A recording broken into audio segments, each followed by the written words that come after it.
신명기서 강해 46번째 시간을 갖겠습니다. 오늘 말씀의 제목은 마음에 새기는 언약입니다. 오늘 강해 말씀은 모세가 제2세대 이스라엘 백성에게 전달하는 마지막 메시지입니다. 우리가 다음 시간 또 말씀을 듣겠지만 오늘 메시지를 끝으로 모세는 그의 사명을 다하고 여호수아에게 그 리더십이 이양됩니다. 그런 차원에서 오늘 메시지는 2세대 이스라엘 백성만이 아니라 오늘 예배하고 있는 우리 모두에게도 적용되고 붙들어야 할 아주 중요한 교훈입니다. 이 전제를 잘 기억하시고 오늘 말씀에 집중해 주시길 부탁드립니다. 사람이 사람과 중요한 약속을 할 때 상대방이 약속을 어길 것을 뻔히 알면서 약속하는 경우는 거의 없습니다. 사람에 대한 일말의 기대와 가능성을 믿고 있기에 약속을 하는 것입니다. 그러나 그렇게 믿고 약속했지만 많은 경우에 그 약속을 어김으로 인해서 재산상의 엄청난 손해를 보거나 마음의 상처를 받는 경우도 많습니다. 그런데 오늘 말씀을 보시면 여호와 하나님께서는 이스라엘 백성들이 하나님의 언약을 배반할 줄 알고도 이 언약을 체결하십니다. 그러면 왜 그렇게 하시는가 하는 의문을 갖게 되지 않을 수 없습니다. 그 이유를 성경은 말합니다. 이스라엘 백성이 언약을 배반해서 그 배반의 대가로 이방 나라의 포로로 잡혀가서 고생하게 될 때에 이 언약의 말씀이 그들 머릿속에 생각나기 위함이라고 말씀하십니다. 오늘 본문 1절의 말씀을 다 같이 보십니다. 내가 네게 진술한 모든 복과 저주가 네게 임함으로 네가 네 하나님 여호와로부터 쫓겨간 모든 나라 가운데서 이 일이 마음에서 기억이 나거든. 이스라엘 백성이 하나님과 맺은 언약을 어기고 자기 뜻대로 살다가 이방 나라들로부터 압제와 핍박을 당할 때 대단히 핍절한 상황에 직면했을 때 그때 하나님과 맺은 이 언약의 내용이 생각이 나거든 회개하고 돌아오라 라는 것입니다. 야훼 하나님은 지금 1세대 이스라엘 백성만이 아니라 제2세대 이스라엘 백성도 언젠가 이 언약을 지키지 못해 처절한 고통 앞에 직면하게 될 것을 미리 아신 것입니다. 우리가 이스라엘 백성들의 출애굽 여정과 광야 여정을 보면서 자주 놓치는 것이 있는데 이스라엘 백성이 하나님의 기적과 이적을 보고 낮에는 구름 기둥으로 밤에는 불 기둥으로 인도받고 놀라운 신비한 은혜를 경험했다면 그들이 변화될 것으로 우리가 여긴다는 것입니다. 뭔가 특별한 사건이 특별한 이벤트가 펼쳐지면 사람이 바뀔 수 있다고 생각하는 것입니다. 그러나 그렇지 않습니다. 인간이 쉽게 변화되거나 바뀌질 않습니다. 하나님이 이스라엘 백성을 대하는 태도가 1세대 이스라엘 백성이나 지금 2세대 이스라엘 백성이나 그 신앙의 수준의 차이가 없음을 하나님이 인지하고 있었던 것입니다. 그런 까닭에 가나안 땅에 들어가는 2세대 이스라엘 백성이 그 가나안의 풍요와 부요를 맛보게 되면 쉽게 그 세속의 유혹 앞에 무너질 것을 하나님이 알고 계셨던 것입니다. 자, 그래서 지금 말씀하시는 거예요. 너희들이 나로부터 쫓겨간 모든 나라에서 이 일이 마음에 기억이 나거든. 마음에 생각나거든. 그럴 때 어떻게 하라고 말씀하시는가 하면 회개하고 돌아오라 이렇게 말씀하십니다. 이렇게 돌아오게 되면 하나님이 어떤 약속을 하고 계시는가 하면 오늘 본문 2절 이하에 이런 약속을 하고 계십니다. 너와 네 자손이 내 하나님 여호와께로 돌아와 내가 오늘 내게 명령한 것을 온전히 따라 마음을 다하고 뜻을 다하여 여호와의 말씀을 청종하면 내 하나님 여호와께서 마음을 돌이키시고 너를 긍휼히 여기사 포로에서 돌아오게 하시되 내 하나님 여호와께서 흩으신 그 모든 백성 중에서 너를 모으시리니 내 쫓겨간 자들이 하늘가에 있을지라도 내 하나님 여호와께서 거기서 너를 모으실 것이며 거기서부터 너를 이끄실 것이라. 놀라운 약속을 말씀하십니다. 자, 그런데 문제가 있습니다. 인간은 하나님의 언약을 100% 전적으로 순종할 수 없다는 겁니다.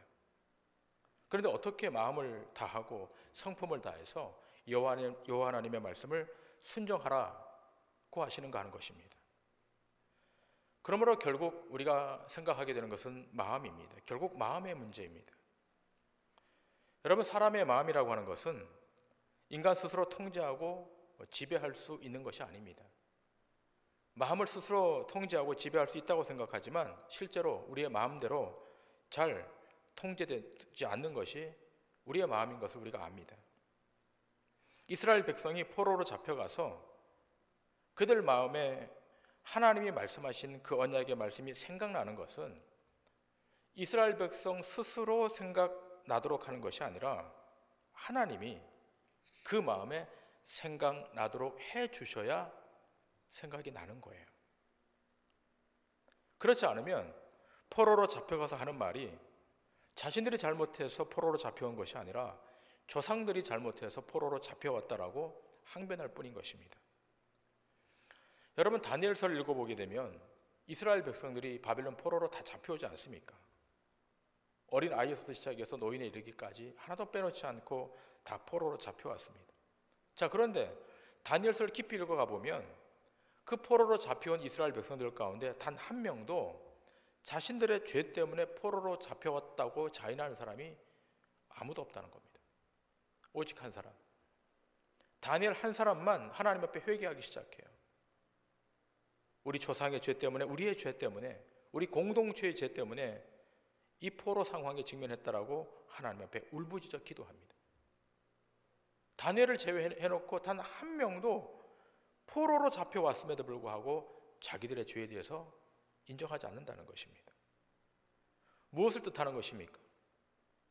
사람이 그 마음을 돌이켜 하나님 앞에 엎드려 회개하는 것은, 그 죄의 실상에 대해서 처절히 통회하게 되는 것은 하나님이 그 마음에 회개할 마음을 주셔야, 하나님이 그 마음에 죄를 생각나게 해주셔야 하나님 앞에 기도한다는 것입니다.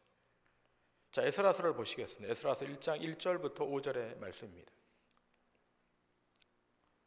바사왕 고레스 원년에 여호와께서 예레미야 입을 통하여 하신 말씀을 이루게 하시려고 바사왕 고레스의 마음을 감동시키심에 그가 온 나라에 공포도 하고 조소도 내려 이르되, 자, 여기 바사왕 고레스의 마음을 감동시키심에 이 대목을 주목하시고 2절을 보십니다. 바사왕 고레스는 말하노니 하늘의 하나님 여호와께서 세상 모든 나라를 내게 주셨고 나에게 명령하사 유다 예루살렘의 성전을 건축하라 하셨나니 이스라엘의 하나님은 참 신이시라. 너희 중에 그의 백성된 자는 다 유다 예루살렘으로 올라가서 이스라엘의 하나님 여호와의 성전을 건축하라. 그는 예루살렘에 계신 하나님이시라.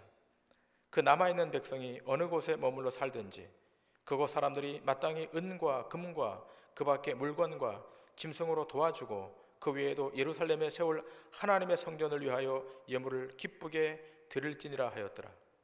이에 유다와 베냐민 족장들과 제사장들과 레위 사람들과 그 마음이 하나님께 감동을 받고 올라가서 예루살렘의 여호와의 성전을 건축하고자 하는 자가 다 일어나니. 자, 여기 지금 기록된 바와 같이 1절 5절에 보시면 여호와께서 예레미야를 통하여 하신 말씀을 하나님이 감동시켰다는 것입니다. 그 5절에도 기록되어 있지 않습니까? 유다와 베냐민 족장과 제사장들과 레위 사람들과 그 마음이 하나님께 감동을 받았다는 것입니다. 그러므로 그들이 이 마음을 다하여 성품을 다하여 이 언약을 지켜내는 것은 그냥 되는 것이 아니라 하나님이 그 마음에 감동을 주셔야, 하나님이 생각나게 해 주셔야 마음을 다해서 성품을 다해서 하나님을 섬기는 것입니다. 자, 이렇게 하시는 것으로서 내놓으시는 영적 장치가 마음의 할례입니다. 여러분, 사람이 할 수 있는 것은 몸의 할례 아니겠습니까? 육체의 표피를 잘라서 너희가 세상과 구별되었다라고 하는 그 가시적 표식을 내놓는 것. 유대인들이라면 난지 8일 만에 다 그 생식기 표피의 할례를 행하지 않습니까? 이것은 사람이 할 수 있습니다. 그러나 그 본질을 바꾸게 하는 마음의 할례, 그것은 사람이 할 수 없는 것입니다. 그 마음의 할례는 하나님만이 하실 수 있는 것입니다. 회개도 마찬가지입니다. 옷을 찢는 행위는 사람이 할 수 있죠. 그러나 마음을 찢는 회개는 사람이 할 수가 없는 겁니다. 여러분, 회개한다고 할 때 그 후회는 합니다. 그러나 개가 되지 않는 거예요. 고쳐지지 않는 것입니다. 마음을 찢는 것은 사람이 할 수 있는 것이 아니라 하나님의 성령이 와야, 주의 신이 와야 그 마음이 바뀌어지는 것입니다. 요엘서 2장의 말씀을 보도록 하십니다. 요엘서 2장 12절 이하의 말씀입니다. 여호와의 말씀에 너희는 이제라도 금식하고 울며 애통하고 마음을 다하여 내게로 돌아오라 하셨나니 너희는 옷을 찢지 말고 마음을 찢고 너희 하나님 여호와께로 돌아올지어다. 그는 은혜로우시며 자비로우시며 노하기를 더디하시며 인애가 크시사 뜻을 돌이켜 재앙을 내리지 아니하시나니 주께서 혹시 마음과 뜻을 돌이키시고 그 뒤에 복을 내리사 너희 하나님 여호와께 소제와 전제를 드리게 하지 아니하실는지 누가 알겠느냐. 자, 지금 요엘 선지자가 뭐라고 말씀합니까? 너희는 옷을 찢지 말고 마음을 찢으라는 것입니다. 그런데 여러분, 마음을 찢고 돌아오는 일은 인간 스스로 할 수 있는 게 아니에요. 하나님의 신이 그 인생 가운데 부어져야 마음을 찢을 수 있는 거예요. 하나님의 신 성령이 임하지 않고는 마음의 할례란 불가능한 것입니다. 그러므로 마음의 할례란 하나님께서만 하시는 신적 역사입니다. 자, 그러면 성경에서 이 할례의 역사가 어떻게 진행되는지를 한번 생각해 보도록 합니다. 여러분, 성경에 등장하는 최초의 할례는 아브라함이 받은 할례예요. 하나님께서 아브라함을 부르십니다. 말씀하십니다. 네 자손들을 하늘의 별과 같이 바닷가의 모래같이 많이 주겠다라고 말씀하십니다. 자, 그러면서 하나님이 할례를 행하십니다. 자, 그런데 하나님께서 그렇게 약속을 했음에도 불구하고 자녀가 생기지 않습니다. 1년을 기다려도 2년을 기다려도 3년을 기다려도 안 생기는 거예요. 그래서 어떻게 합니까? 자기 아내 사레의 권고를 따라서 하가를 아내로 들여서 자식을 낳습니다. 그때 아브라함의 나이가 86세입니다. 75세의 부름을 받아 10년 동안 자녀가 생산될 줄 알고 기다렸는데 자녀가 없게 되니까 몸종을 통해서 자녀를 낳습니다. 그렇게 해서 낳은 아들이 이스마엘이에요. 자, 그때 하나님 다시 나타나십니다. 10년 후에 다시 나타나십니다. 이스마엘이 생산된 이후에 하나님이 나타나지 않으시다가 또 10년이 지나서 하나님이 아브라함에게 나타나십니다. 그러고 말씀하십니다. 내 앞에서 할례를 행하라. 그리고 사라의 몸에서 내 아들이 날 것이라고 말씀합니다. 그리고 그 자리에서 이름을 바꾸도록 하지 않습니까? 사레를 사라로, 아브라함을 아브라함으로 하나님이 이름을 바꾸어 주십니다. 근데 그 옆에 있던 사라가 웃습니다. 자기 나이가 90세인데 어떻게 자녀를 생산할 수 있는가? 경도가 끊어진 여인이 아이를 어떻게 가질 수 있겠습니까? 자, 그런데 이상한 것은 이 할례를 행하고 나서 정말 아이를 갖게 되는 거예요. 여러분, 할례가 무엇입니까? 첫 번째 할례와 두 번째 할례가 다른 거예요. 두 번째 할례는 아무리 육체의 표피에 다시 할례를 행한다 할지라도 사람의 실력으로는 아들을 생산할 수 없는 거예요. 이 두 번째 할례 예식은 믿음으로 의롭게 된다는 것을 상징적으로 보여주는 거예요. 그래서 할례가 무엇입니까? 할례란 인간의 능력을 잘라낸다는 표식입니다. 육체의 표피는 잘라낼 수 있지만 마음의 할례는 어떻게 해요? 하나님이 역사해야 인간의 능력을 제외시키고 오직 하나님의 능력으로만 하겠다는 표식인 것입니다. 자, 이렇게 아브라함에게 이런 2차 할례가 있었음에도 불구하고 이스라엘 백성들은 어디에만 매달리는가 하면 육체적 할례에만 매달리는 것입니다. 이스라엘의 초대 왕이었던 사울 왕이 전투에 나가서 죽을 때 어떻게 말을 하고 죽습니까? 내가 저 할례 받지 않은 사람들에게 살해당할 바에는 내가 스스로 자결하겠다. 그래서 어떻게 해요? 옆에 서 있는 병사에게 자기를 찌르라고 그러지 않습니까? 다윗이 골리앗을 대할 때 어떻게 대합니까? 할례 없는 자가 만군의 주 여호와 하나님을 모독한다고 그러면서 다윗이 아말렉 군대 앞으로 나가지 않습니까? 자, 중요한 것은 무엇인가 하면 이스라엘 백성들이 이렇게 육체적 할례에만 매달렸다는 것입니다. 분명히 마음의 할례를 받으라고 하나님이 말씀했음에도 불구하고 그들은 육체의 할례에만 매달린 것입니다. 그러므로 마음을 다하여 하나님을 섬기고 성품을 다하여 하나님을 섬기라고 하는 말을 아무리 하나님이 말씀해도 그들의 마음의 할례가 행하여지지 않으면 할 수가 없었던 것입니다. 자, 그래서 모세가 지금 제2세대 이스라엘 백성들에게 이렇게 말씀하는 겁니다. 6절 이하의 말씀을 보시겠습니다. 내 하나님 여호와께서 내 마음과 내 자손의 마음에 할례를 베푸사 너로 마음을 다하며 뜻을 다하여 내 하나님 여호와를 사랑하게 하사 너로 생명을 얻게 하실 것이며 내 하나님 여호와께서 내 적군과 너를 미워하고 핍박하던 자에게 이 모든 저주를 내리게 하시리니 너는 돌아와 다시 여호와의 말씀을 청종하고 내가 오늘 내게 명령하는 그 모든 명령을 행할 것이라. 내가 네 하나님 여호와의 말씀을 청종하여 이 율법책에 기록된 그의 명령과 규례를 지키고 내 마음을 다하며 뜻을 다하여 여호와 내 하나님께 돌아오면 내 하나님 여호와께서 내 손으로 하는 모든 일과 내 몸의 소생과 네 가축의 새끼와 내 토지 소산을 많게 하시고 내게 복을 주시되 곧 여호와께서 내 조상들을 기뻐하신 것과 같이 너를 다시 기뻐하사 내게 복을 주시리라. 하나님은 어떻게 하시겠다고? 이 놀라운 복을 제2세대 이스라엘 백성들에게 허락하기 전 하나님이 이스라엘 백성의 마음과 그 자손의 마음에 할례를 행하시겠다. 할례를 베푸시겠다. 결국 마음의 할례를 행하게 하심으로 마음을 다하여 성품을 다하여 주 여호와 하나님을 섬기도록 만드시겠다는 것입니다. 여러분, 이 마음의 할례에 대해서 가장 잘 기술된 성경이 구약 성경 예레미야서입니다. 자, 세 곳의 말씀을 좀 찾기를 원하는데요. 예레미야서 4장 4절의 말씀입니다. 유다인과 예루살렘 주민들아, 너희는 스스로 할례를 행하여 너희 마음 가죽을 베고 나 여호와께 속하라. 그리하지 아니하면 너희 악행으로 말미암아 나의 분노가 불같이 일어나 살으리니 그것을 끌 자가 없으리라. 예레미야서 6장 10절의 말씀입니다. 내가 누구에게 말하며 누구에게 경책하여 듣게 할꼬? 보라, 그 귀가 할례를 받지 못하였으므로 듣지 못하는도다. 보라, 여호와의 말씀을 그들이 자신들에게 욕으로 여기고 이를 즐겨하지 아니하니. 그들의 귀가 할례를 받아야 되는데 할례를 받지 못하니까 하나님이 선포하시는 그 신탁의 말씀에 대해서 신탁으로 듣는 것이 아니라 무엇으로 듣는 겁니까? 욕으로 듣는 것입니다. 마음의 할례가 필요한 거예요.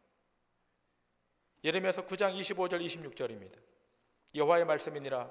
보라, 날이 이르면 할례 받은 자와 할례 받지 못한 자를 내가 다 벌하리니 곧 애굽과 유다와 에돔과 암몬 자손과 모압과 및 광야에 살면서 살적을 깎은 자들에게라.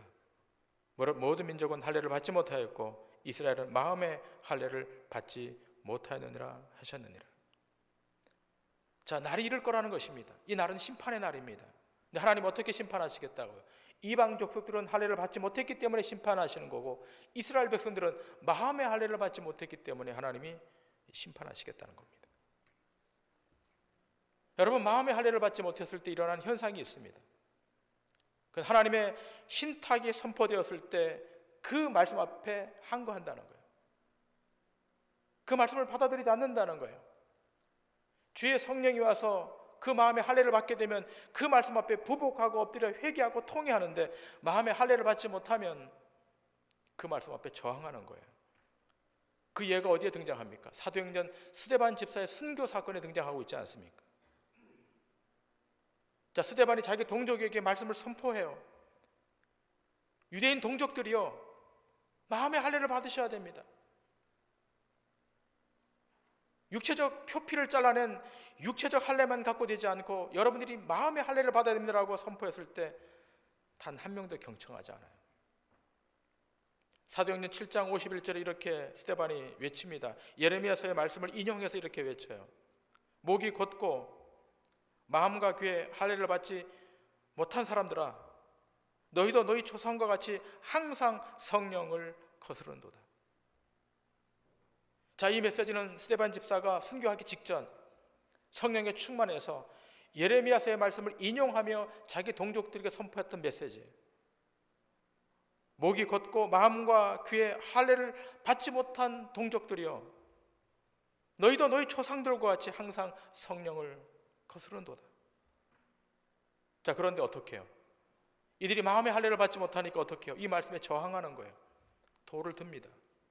돌을 들어서 어떻게 해요? 스데반 집사에게 던져버립니다. 여러분, 사도 바울도 할례당에게 얼마나 많은 핍박을 받았던지 갈라디아서 5장 11절에 이렇게 증거하고 있지 않습니까? 형제들아, 내가 지금까지 할례를 전한다면 어찌하여 지금까지 박해를 받으리요? 그리하였으면 십자가의 걸림돌이 제거되었으리니. 자, 지금 사도 바울도 반문하는 거예요. 내가 만일 육체적 할례를 증거했다면 이런 박해는 있지 않았다는 겁니다. 근데 자기 동족들에게 무엇을 외친 것입니까? 동족들이요, 육체의 할례만 받는 것이 중요한 것이 아니라 당신들 마음의 할례를 받아야 합니다. 마음의 할례를 받으라 그러니까 어떻게 해요? 그 동족들이 돌을 드는 거예요. 계속 바울을 핍박하는 거예요. 그러나 바울은 굽히지 않고 이렇게 주장하지 않습니까? 로마서 2장 28절 29절에 바울은 이렇게 증거해요. 무릇 표면적 유대인이 유대인이 아니요 표면적 육신의 할례가 할례가 아니니라. 오직 이면적 유대인이 유대인이며 할례는 마음에 할지니 영에 있고 율법 조문에 있지 아니한 것이라. 그 칭찬이 사람에게서가 아니요 다만 하나님에게서니라. 할례는 어디에 행해야 된다는 것입니까? 마음에 행해야 된다는 것입니다. 표면적 유대인이 유대인이 아니라 마음에 할례 받은 이면적 유대인이 유대인임을 선포하고 있는 것입니다. 여러분, 이스라엘 백성들이 육체의 표피에 할례를 행한 것은 무엇 때문에 한 것입니까? 자랑하기 위함인 것이었어요. 그러나 그 자랑이 무엇으로 변질된 것입니까? 교만으로 변질된 것입니다. 때문에 하나님은 끊임없이 이스라엘 백성에게 마음의 할례를 받으라고 했다는 거예요. 왜죠? 마음의 할례는 성령님만 하실 수 있으니까 자랑할 수가 없잖아요. 자, 그렇다면 여러분, 오늘 이 메시지를 오늘 우리에게 적용해 보도록 하십시다. 신약 시대에 살고 있는 이 땅의 그리스도인들, 과연 우리 그리스도인들이 마음의 할례를 받았는가라고 하는 거예요. 성령님의 임재를 통해서 그 마음의 할례 사건이 일어났는가라고 하는 것입니다. 여러분, 마음의 할례가 있어야만 그 마음 안에 새로운 언약이 놓이는 거예요. 그 새겨진 언약을 통해서 하나님이 나의 하나님이시고 나는 그의 백성, 그의 권속임을 인지하게 되는 것입니다. 자, 히브리서 기자 이렇게 증거합니다. 히브리서 10장 15절 이하의 말씀입니다. 또한 성령이 우리에게 증언하시되 주께서 이르시되 그날 후로는 그들과 맺을 언약이 이것이라 하시고 내 법을 그들의 마음에 두고 그들의 생각에 기록하리라 하신 후에 또 그들의 죄와 그들의 불법을 내가 다시 기억하지 아니하리라 하셨으니 이것들을 사하셨은즉 다시 죄를 위하여 제사 드릴 것이 없느니라. 그러므로 형제들아, 우리가 예수의 피를 힘입어 성소에 들어갈 담력을 얻었나니 그 길은 우리를 위하여 휘장 가운데로 열어놓으신 새로운 살 길이요 휘장은 곧 그의 육체니라. 자, 이 히브리서 기자가 오늘 이 본문의 신명기서 말씀을 반추하면서 재해석한 거예요. 자, 이스라엘 백성과 처음 맺었던 언약은 어떤 언약입니까? 돌판에 새겨진 언약이에요. 신의 산 언약 아니겠습니까? 그런데 그것이 깨어졌습니다. 이스라엘 백성이 돌아만 서면 돌판에 새긴 언약들을 다 잊어버리니까, 어기니까 하나님은 그냥 취소시켜버린 거예요. 그 다음 하나님은 어떻게 하시는 거예요? 그들의 마음에 율법을 기록하시는 겁니다. 자, 16절을 다시 한번 띄워주시길 바랍니다. 자, 히브리서 기자가 신명기 사건을 조망하면서 이렇게 이야기하는 거야. 그들과 맺을 언약이 이것이라 하시고 내 법을 그들의 마음에 두고 그들의 생각에 기록하리라. 하나님의 법을 어디에 두겠다는 겁니까? 그들 마음에 두고 그들의 생각에 기록하겠다. 여러분, 오늘 이 메시지는 예배하는 우리 모두에게 대단히 귀한 메시지입니다. 오늘 우리가 어버이 주일로, 스승의 주일로 예배를 드리지 않습니까? 하나의 이거 퍼포먼스로 그냥 지나갈 것이 아니라 저는 이런 귀한 주일을 맞아서 부모님들 마음속에, 교사들 마음속에, 또 그리고 우리 어린 자녀들 마음속에 생명의 언약이, 영원한 생명의 언약이 그 마음에 새겨지기를 소원해요. 그렇게 되도록 하기 위해서 우리 모두의 마음에 주의 성령이 임해서 마음의 할례가 일어나야 되는 것입니다. 이것이 되어야 돼요. 어른이 되셨고 교회 리더십이 되셨고 또 교사가 되셨고 어떤 중요한 포지션을 가졌다 할지라도 중요한 것은 뭐예요? 하나님의 성령이 임해서 우리 마음에 할례가 일어나 그 안에 하나님이 주신 새로운 언약의 법이 그 안에 놓여 있어야 되는 것입니다. 여러분의 자녀들 어떻게 키우시겠습니까? 우리가 교회에 나오는 이 형식적인 종교적 행태만을 가지고 정말로 여호와 하나님을 온전히 섬길 수 있겠습니까? 없습니다. 이 유혹 많은 세상에 온전히 그들의 진리의 길을 걸어갈 수 있겠습니까? 없습니다. 어떻게 해요? 우리 자녀들 마음 가운데 생명의 언약이 기록되어 있어야 되는 겁니다. 그 위기에 빠졌을 때, 힘든 문제 앞에 직면했을 때 무엇이 생각나야 되는 겁니까? 하나님 우리에게 약속한 생명의 말씀이 생각나야 되는 거예요. 그래야만 승리할 수 있습니다. 여러분의 자녀가 좋은 직장을 갖는 것도 중요해요. 여러분의 자녀가 좋은 배우자를 만나는 것도 중요해요. 그러나 그보다 더 중요한 것이 무엇입니까? 여러분 자녀들 마음 가운데 생명의 언약이 기록되어 있어야 돼요. 더불어 그것이 기록되기 전에 우리 아이들 마음에 주의 성령이 임해서 마음의 할례가 일어나야 되는 거예요. 바라기는 우리 동도중앙교에 속한 모든 성도님들, 특별히 영적으로 어르신 되신 엘더 리더십부터 이 성령의 부으심을 통해 마음의 할례가 일어나고 그런 말미암아 그 마음에 주님의 법이 새겨짐으로 세상 앞에 단 한 명도 패하지 않고 다 승리하는 믿음의 권속들 다 되시기를 주님의 이름으로 간절히 축원합니다. 기도하시겠습니다.